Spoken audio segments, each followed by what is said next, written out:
வனவாசம் போனானே திரௌபதியின் பாவம் என்ன செத்து செத்து நின்றாளே ராம செஞ்ச பாவம் என்ன வனவாசம் போனானே திரௌபதியின் பாவம் என்ன செத்து செத்து நின்றாளே தங்கம் வறுக்கப்படும் தீயில் உருக்கப்படும் அதனால் பழுதில்லை உண்மை வருத்தப்படும் ரோட்டில் நிறுத்தப்படும் அதனால் இழிவில்லை அவமானம் கூட ஞானமாகும் பிழையில்லை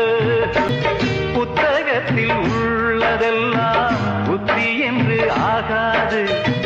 சத்தியங்கள் தூங்கக்கூடும் சத்தியமாய் சாகாது புத்தகத்தில் உள்ளதெல்லாம் புத்தி என்று ஆகாது வெற்றி ஒதுங்கி நிற்கும் சற்றே பதுங்கி நிற்கும்